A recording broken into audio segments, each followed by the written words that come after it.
Toujours caché au milieu de tes précieux bouquins, Julia? La voix de Drew trancha le silence feutré de la section des livres rares. Tu n'en as pas assez de gâcher ta vie? Je levai les yeux de l'ouvrage relié en cuir que j'examinais pour découvrir mon frère appuyé contre une étagère. Son costume de grand couturier contrastait brutalement avec ma tenue modeste de bibliothécaire. Il affichait ce même sourire narquois qu'il portait depuis l'enfance, l'expression de celui qui pense avoir déjà gagné la partie.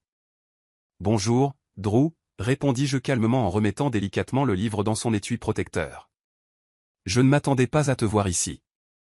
C'est maman qui m'envoie.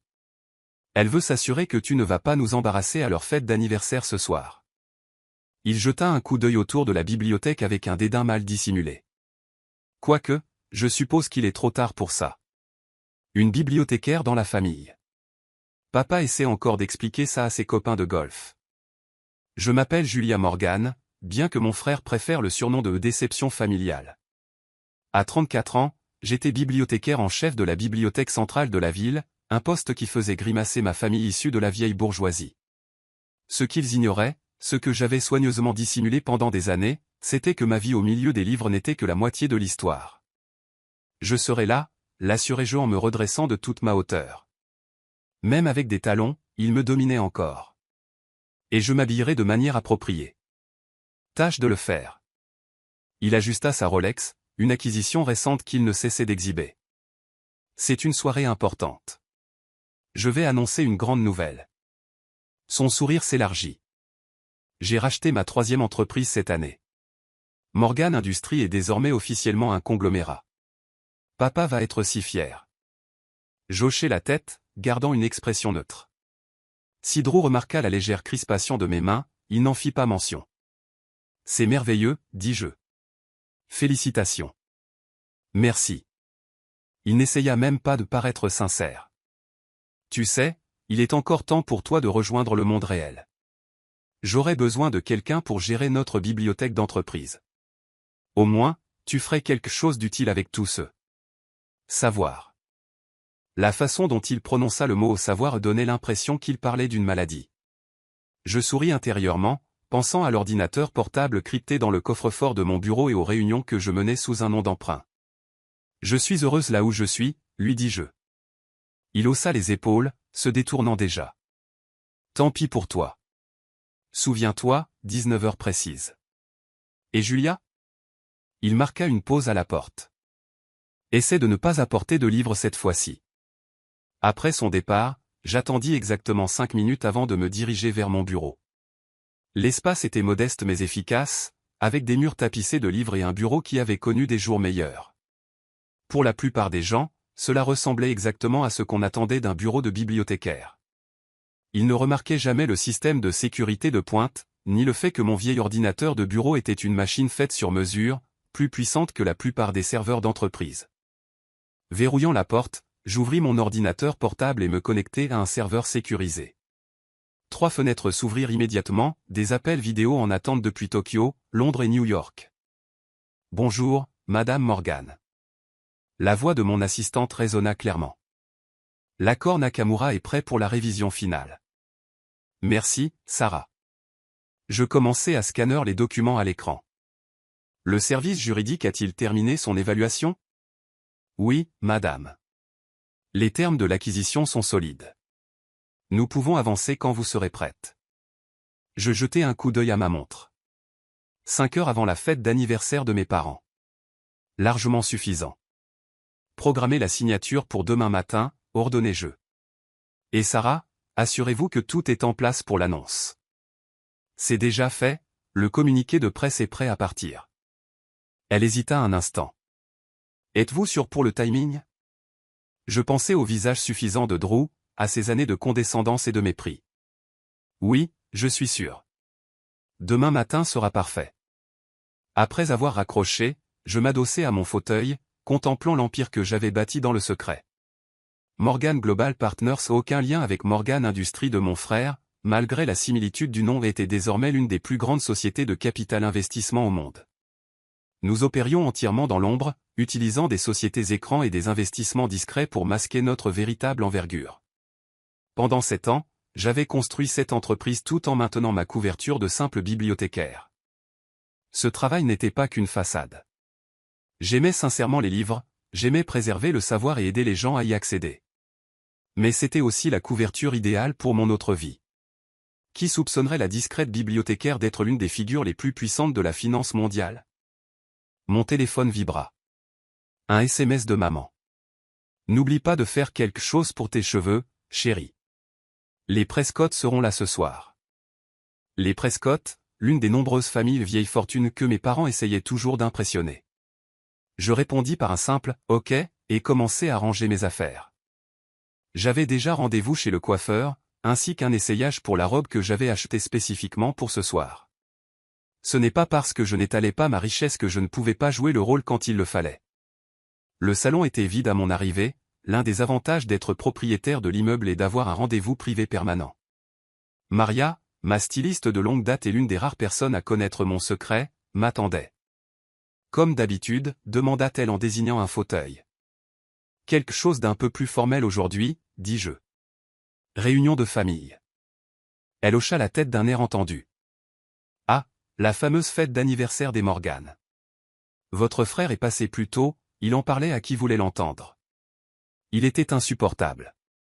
Pendant que Maria travaillait, je consultais mes emails sur un téléphone sécurisé. L'acquisition de Nakamura se déroulait sans accroc. D'ici demain, Morgan Global Partners posséderait l'un des plus grands fabricants de technologie d'Asie. La même entreprise que mon frère essayait d'acheter depuis des mois. Votre frère a mentionné qu'il achetait une grosse entreprise, dit Maria, comme si elle lisait dans mes pensées. Il ne pouvait pas s'arrêter de s'en vanter. Je souris. Il essaie de l'acheter. Il y a une différence. Elle croisa mon regard dans le miroir. Vous n'avez pas osé? Disons simplement que les journaux de demain seront intéressants. 3 heures plus tard, je me tenais devant mon miroir à la maison, examinant ma transformation. La simple bibliothécaire avait disparu, remplacée par une femme capable de tenir son rang dans n'importe quel événement mondain. La robe, une Valentino bleu profond ajustée à la perfection, était élégante sans être tape à accent grave-l'œil. Mes bijoux étaient minimalistes mais onéreux, le genre de pièces que la vieille bourgeoisie privilégiait. Plus important encore, je ressemblais exactement à ce que ma famille attendait, leur fille intellectuelle faisant un effort pour s'intégrer. Mon téléphone vibra à nouveau, un message de Sarah cette fois. Tout est prêt pour demain. Tu es sûr de ne pas vouloir leur dire ce soir? Non, répondis-je. Laisse-les profiter de leur fête. Demain sera bien assez tôt. Le domaine familial des Morgan était illuminé comme un arbre de Noël à mon arrivée. Des voitures s'alignaient le long de l'allée circulaire. Je reconnus la plupart d'entre elles, des Bentley et des Rolls-Royce appartenant aux mêmes familles qui fréquentaient notre cercle social depuis des générations. Un valet apparut alors que je garais ma modeste Audi, un autre accessoire soigneusement choisi. La voiture était assez bien pour ne pas embarrasser mes parents, mais pas assez luxueuse pour susciter des questions sur le salaire d'une bibliothécaire. Mademoiselle Morgan, salua Jenkins, le majordome de la famille depuis toujours. Vos parents sont dans le grand hall. Je pouvais entendre la fête avant même de la voir, le murmure des conversations sophistiquées, le tintement du cristal onéreux, les notes subtiles d'un quatuor à cordes. C'était le monde de mes parents, celui dont j'avais choisi de m'éloigner, du moins publiquement. Julia. La voix de ma mère traversa le hall. Chérie, tu es présentable. Venant d'elle, c'était un grand compliment. Elizabeth Morgan ne m'avait jamais tout à fait pardonné d'avoir choisi les livres plutôt que les affaires, mais au moins j'avais fait un effort sur mon apparence ce soir. Joyeux anniversaire, maman, dis-je en l'embrassant sur la joue. Tu es magnifique. Et elle l'était. À 60 ans, elle était encore l'incarnation de la grâce et du style. Ses amis plaisantaient souvent en disant qu'elle avait passé un pacte avec le diable pour garder sa jeunesse. Ton père est près de la cheminée, dit-elle, scannant déjà la pièce à la recherche d'invités plus importants. Va lui dire bonjour avant d'aller te cacher dans la bibliothèque. Je me frayais un chemin à travers la foule, acceptant les bises en l'air et les questions polies sur mon petit travail à la bibliothèque. La plupart de ces gens me connaissaient depuis l'enfance. Aucun d'eux ne comprenait mes choix. Voilà ma fille. La voix de papa tonna à mon approche. Il tenait court avec sa bande habituelle, des copains de golf et des associés. Viens ici. Qu'il te voie un peu. Je me soumis à son étreinte enthousiaste, notant le léger bredouillement dans ses paroles. Il avait commencé les festivités tôt, comme d'habitude. Toujours en train de travailler avec ses bouquins, demanda Harold Prescott, son ton indiquant clairement ce qu'il pensait d'une telle occupation. Toujours avec les bouquins, confirmai-je. Il faut bien que quelqu'un préserve le savoir pour la prochaine génération. Ils rirent, ce rire indulgent des gens qui tolèrent ce qu'ils perçoivent comme une excentricité inoffensive. En parlant de la prochaine génération, dit papa fièrement, où est ton frère? Il a une grande nouvelle à partager. Comme sur commande, Drew apparut, une coupe de champagne à la main. Il s'était changé pour un costume encore plus cher, sa Rolex accrochant la lumière alors qu'il gesticulait. Tout le monde? Lança-t-il, sa voix portant à travers le hall. J'aimerais faire une annonce. La pièce se tut, tous les regards tournés vers lui. Drew vivait pour de tels moments. Comme certains d'entre vous le savent, Morgan Industries a connu une croissance rapide cette année, commença-t-il. Aujourd'hui, je suis fier d'annoncer que nous sommes sur le point de réaliser notre plus grosse acquisition. D'ici la semaine prochaine, nous posséderons Nakamura Tech. La salle éclata en applaudissements. Papa rayonnait de fierté, maman tamponnait ses yeux avec un mouchoir monogrammé. Je sirotai mon champagne et attendis. Bien sûr, poursuivit Drew, l'accord n'est pas tout à fait finalisé, mais mes sources me disent que ce n'est qu'une question de temps. Les papiers sont prêts à être signés. C'est merveilleux, fils, s'exclama papa. J'ai toujours su que tu avais ça en toi, un vrai homme d'affaires, tout comme ton vieux père. Drew se prélaça dans les louanges. Finalement, son regard tomba sur moi. Qu'en penses-tu, petite sœur, demanda-t-il, la langue chargée de condescendance. Prête à admettre que tu as misé sur le mauvais cheval? Je soutins son regard calmement. Je pense, dis-je prudemment, qu'il ne faut pas vendre la peau de l'ours avant de l'avoir tué. Il rit, et d'autres se joignirent à lui. Toujours si prudente, Jules. C'est pour ça que tu ne seras jamais plus que ce que tu es, caché dans ta bibliothèque pendant que le reste d'entre nous bâtit des empires. Peut-être, convins-je doucement. Mais au moins, je comprends la valeur des vérifications d'usage, du diligence. Ses yeux se plissèrent légèrement. Drew n'avait jamais aimé quand j'utilisais le jargon technique, y voyant un défi à son intelligence. Vérification d'usage? Ricana-t-il.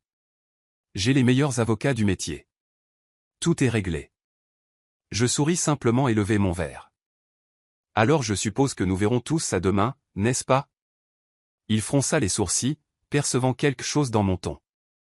Mais avant qu'il ne puisse insister, maman appela tout le monde à table. Le dîner fut une épreuve de piques subtiles et de compliments à double tranchant. Je m'y étais habitué au fil des ans, j'avais appris à laisser tout cela glisser sur moi comme de l'eau sur les plumes d'un canard. Au moment du dessert, Drew se leva de nouveau pour porter un toast. À maman et papa. Et à ma sœur, qui? Eh bien, qui prouve que tout le monde n'est pas taillé pour l'entreprise familiale. La salle gloussa poliment. Je levai mon verre avec les autres, pensant aux documents attendant d'être signés et aux communiqués de presse prévus pour le matin. Tu profites de la soirée, demanda Drew plus tard, me coinçant près de la table des desserts. C'est charmant, répondis-je. Maman et papa doivent être si fiers. Ils le sont. Il ajusta sa cravate avec suffisance. Quoique ça aurait été sympa si leurs deux enfants étaient devenus quelqu'un. Je choisis une truffe au chocolat, l'examinant avec soin. Tu sais, Drew, le succès ne consiste pas toujours à faire le plus de bruit. Il renifla. Non. Dis ça à mon compte en banque. Combien gagne une bibliothécaire de nos jours, au fait? Assez pour s'acheter ses chaussures. Je jetai un coup d'œil à mes loups-boutins. Je sais gérer mon argent.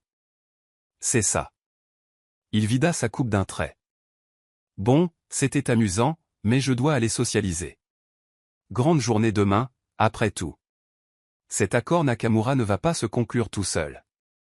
Alors qu'il s'éloignait, je sortis mon téléphone et envoyai un SMS rapide à Sarah. Tout est prêt pour demain matin. Sa réponse fut immédiate. Tout est réglé. Le communiqué part à 9 heures précises. Tu veux les chiffres finaux? Pas la peine, répondis-je. Je les verrai dans les journaux avec tout le monde. Le lendemain matin, j'arrivai à la bibliothèque à 8 heures précises, comme je le faisais chaque jour depuis 7 ans. Sarah m'attendait. Dans la bibliothèque, elle jouait parfaitement le rôle de mon assistante bibliothécaire. En dehors de ces murs, elle était la directrice des opérations de Morgan Global Partners et l'un des esprits d'affaires les plus vifs que j'ai jamais rencontrés. Tout est prêt, dit-elle doucement alors que nous entrions dans mon bureau. Les avocats se réunissent à Tokyo. Le communiqué part dans 45 minutes. Je posai mon sac et allumai mon ordinateur portable sécurisé. Des nouvelles de l'équipe de Drew? Ils s'attendent toujours à conclure l'accord Nakamura ce matin. Les avocats de ton frère s'installent dans leur bureau en ce moment même. Je souris, imaginant le visage de Drew lorsqu'il réaliserait ce qui allait se passer. Laissons-leur encore quelques minutes d'espoir. À 8h55 précise, ma ligne privée sonna. C'était le traducteur de Monsieur Nakamura. Madame Morgan, tout le monde est en position. Excellent. Procédons. Les minutes suivantes furent un flou de signatures et de confirmations. À 9h du matin, Morgan Global Partners possédait officiellement Nakamura Tech. Le communiqué de presse est envoyé, annonça Sarah. J'ouvris plusieurs sites d'actualité, regardant l'histoire se propager simultanément. Flash Info, un acheteur mystère acquiert Nakamura Tech. Le géant de la finance mondiale Morgan Global Partners révèle l'identité de son fondateur. Wall Street stupéfait, une experte en bibliothéconomie désignée comme magnate des affaires. Mon téléphone commença à vibrer immédiatement. Le premier appel, comme prévu, venait de Drew. « C'est quoi ce bordel ?» exigea-t-il sans préambule. Une sorte de blague malsaine ? Bonjour à toi aussi, frérot, répondis-je calmement. Je suppose que tu as vu les nouvelles ? C'est impossible, bafouilla-t-il. Morgan Global Partners. Ce n'est pas. Tu n'es pas. La fondatrice et PDG. En fait, si. Depuis 7 ans maintenant. Bien que je comprenne ta confusion, après tout, je ne suis qu'une bibliothécaire, n'est-ce pas ? Il y eut un long silence, brisé seulement par ce qui ressemblait à des papiers mélangés frénétiquement. Mais j'avais un accord. Les papiers étaient prêts. L'étaient-ils ? Demandai-je innocemment. Tu devrais vérifier les petits caractères. Nakamura Tech est en jeu depuis des mois.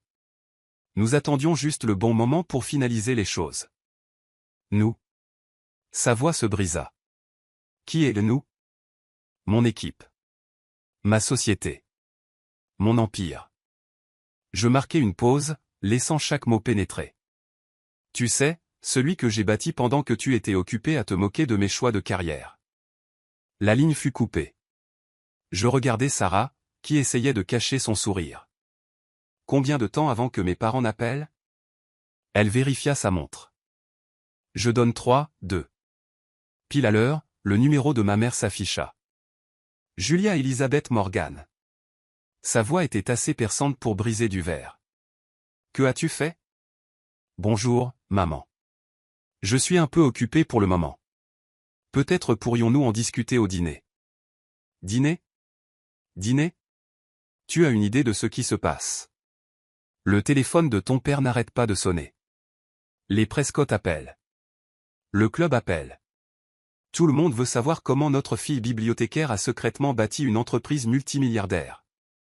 Je pouvais entendre papa en arrière-plan. Dis-lui de venir ici tout de suite. Criait-il. J'ai des réunions toute la journée, dis-je, ce qui était vrai. Mais je serais ravi de recevoir tout le monde à dîner chez moi ce soir. Disons, 19h. Chez toi ? La voix de maman dégoulinait de suspicion. Tu veux dire ce petit appartement près de la bibliothèque ? Non, je veux dire mon pantouse sur Island Avenue. Je t'enverrai l'adresse par SMS. Il y eut un long silence. Island Avenue. Mais c'est l'immeuble le plus cher de la ville. Ah bon ? Je n'avais pas remarqué. À 19h, maman. Ces temps de secret venaient enfin d'éclater au grand jour. Prête pour la phase 2, demanda Sarah. J'hochai la tête. Envoie le deuxième communiqué. Celui-ci était encore plus gros que le premier. Morgan Global Partners annonce une fusion avec des géants de la technologie et asiatique. Accord évalué à 50 milliards de dollars. À 18h30, je quittai la bibliothèque pour me rendre à mon véritable bureau, au dernier étage de l'immeuble de Island Avenue. Mon ascenseur privé s'ouvrit directement dans le foyer. Sarah avait fait venir un traiteur du restaurant le plus exclusif de la ville, un autre établissement discrètement détenu par Morgan Global Partners. À 19 heures précises, l'ascenseur annonça l'arrivée de ma famille. Drew entra le premier, sa fanfaronnade remplacée par une fureur à peine contenue. Maman et papa suivirent, l'air complètement hébété. « Bienvenue chez moi », dis-je en désignant la vue spectaculaire. « Un verre ?»« Depuis quand ?» demanda Drew. « Depuis quand nous mens-tu ?»« Mentir ?» Je me dirigeai vers le bar pour me servir un scotch. Je n'ai jamais menti sur rien. Je suis bibliothécaire. J'aime les livres. Il se trouve juste que je dirige aussi un empire financier mondial. Mais pourquoi ? Maman s'effondra sur l'un de mes canapés en cuir italien. Pourquoi cette tromperie ? Pourquoi nous laisser penser que j'étais une ratée ? Fini-je pour elle. Que j'avais gâché mon potentiel ? Peut-être parce que vous n'avez jamais pris la peine de regarder au-delà de vos propres suppositions. Papa se tenait près des fenêtres, fixant la ville. Tout ce temps. Murmura-t-il. Toutes ces entreprises dont on parlait. C'était toi. Morgan Global Partners, dit Drew d'un ton plat. La concurrence que tout le monde essayait de cerner. L'empire de l'ombre. Je souris. Ça sonne bien, non ? Quoique je préfère penser à un empire du savoir. Après tout, c'est ce que tu m'as appris, n'est-ce pas, papa ? Savoir, c'est pouvoir. Il se tourna vers moi, et pour la première fois de ma vie, je vis quelque chose de nouveau dans ses yeux. Du respect. L'accord Nakamura, dit-il lentement. Depuis quand planifies-tu cela ? Environ 6 mois. Bien que je possède une participation majoritaire dans leur filiale depuis plus d'1 an. Je regardai Drew. Tu ne t'es jamais demandé pourquoi il trouvait toujours des raisons de retarder ton offre ? Le visage de mon frère passa du rouge au blanc. Tu t'es joué de moi. Tout ce temps. Je ne me suis pas joué de toi, Drew. J'étais en compétition. N'est-ce pas ce que tu as toujours voulu ? Une chance de prouver qui était le meilleur en affaires. Mais ce n'était pas juste. Explosa-t-il. Tu avais des informations privilégiées. Des informations privilégiées ? Je riau. Tu veux dire comme celles que tu obtiens de tes copains du club de golf ? J'ai bâti mon empire avec rien d'autre que de l'intelligence, du travail acharné, et une compréhension profonde de la circulation de l'information. Tout ce que j'ai appris dans ma petite bibliothèque m'a donné un avantage que tu ne pouvais pas voir. Le dîner est servi, annonça une voix discrète. Nous passâmes à la salle à manger, la tension étant à couper au couteau. Je suppose, dit finalement maman en fixant son assiette parfaite, que cela explique comment tu as pu t'offrir ces loups-boutins. Je ne pus m'empêcher de rire. Oui, maman, c'est là-dessus qu'il faut se concentrer, mon budget chaussures. Qu'est-ce qui se passe maintenant ? Demanda Drew en poussant sa nourriture. Tu vas racheter Morgan Industries aussi ? En fait, j'ai une proposition différente. Je fis un signe de tête à Sarah, qui apparut avec un dossier. Ta société a du potentiel, Drew. De bonnes fondations. Ce qui lui manque, c'est la vision et une infrastructure moderne. Il fronça les sourcils. Qu'est-ce que tu suggères ? Un partenariat. Morgan Industries gère le côté traditionnel, tandis que Morgan Global Partners apporte la technologie et la portée mondiale. Ensemble, nous pourrions bâtir quelque chose d'encore plus grand. Tu veux travailler avec moi, après tout ça ? Non, le corrigeai-je. Je veux travailler avec l'homme d'affaires que tu pourrais être, si tu surmontais ton ego et apprenais à voir la valeur là où on ne l'attend pas. Papa posa sa fourchette. Julia a raison, dit-il, surprenant tout le monde. C'est une opportunité, Drew. Mais elle nous a menti, protesta Drew. Elle nous a fait passer pour des imbéciles. Non, secoua la tête papa. Nous nous sommes fait passer pour des imbéciles nous-mêmes. Nous étions si convaincus de savoir à quoi ressemblait le succès que nous n'avons pas pu le voir prendre une forme différente. Ta sœur. Elle a vu quelque chose que nous avons manqué. Maman tamponna ses yeux avec sa serviette. Toutes ces fois où nous t'avons pris en pitié, dit-elle doucement. Où nous nous inquiétions pour ton avenir. Je sais, dis-je, plus douce maintenant. Mais peut-être est-il temps d'arrêter de se soucier des apparences et de commencer à se concentrer sur le fond. N'est-ce pas là l'essence des vraies affaires? Le reste du dîner fut un ballet prudent de révélation et de réconciliation. À la fin du repas, Drew suggérait déjà des moyens d'intégrer nos opérations. Son instinct naturel des affaires se focalisait enfin sur la création plutôt que sur la compétition. Il y a une chose que je ne comprends pas, dit maman au moment du café. Pourquoi tout révéler maintenant? Pourquoi ne pas rester dans l'ombre? Je regardais mon frère. Parce que parfois, les gens ont besoin qu'on leur rappelle que le succès ne porte pas toujours un costume-cravate. Que le pouvoir ne s'annonce pas toujours avec une Rolex et un bureau d'angle. Et parfois, ajouta Drew calmement, les gens ont besoin qu'on leur rappelle de ne pas juger un livre à sa couverture. Exactement. Plus tard dans la nuit, après le départ de ma famille, je me tenais devant mes fenêtres, observant les lumières de la ville. Sarah me rejoignit, me tendant un scotch frais. Eh bien, ça s'est mieux passé que prévu. Vraiment? Je souris. Où est-ce que ça s'est passé exactement comme prévu? Tu savais qu'ils réagiraient ainsi. Je savais qu'ils devraient affronter leurs propres préjugés. Je sirotais mon verre. La question est de savoir si la leçon va rester. Elle vérifia sa tablette. L'action est en hausse de 30% depuis l'annonce. La société de ton frère a pris 10% juste sur les rumeurs d'un partenariat potentiel. Bien. Laissons passer une semaine. Puis annonçons la fusion. Le lendemain matin, j'arrivai à la bibliothèque à mon heure habituelle. Les mêmes habitués étaient à leur place, saluant leur bibliothécaire préféré d'un signe de tête. Aucun d'eux ne me traitait différemment, bien que mon visage fût étalé dans toutes les publications économiques du pays. Et ça, c'était peut-être la plus grande victoire de toutes. Dans un monde obsédé par l'image et le statut, j'avais bâti quelque chose de réel. J'étais toujours bibliothécaire. J'aimais toujours les livres. Il se trouvait juste que j'étais aussi milliardaire. Le savoir, après tout, prend de nombreuses formes, et parfois les personnes les plus puissantes sont celles que l'on attend le moins.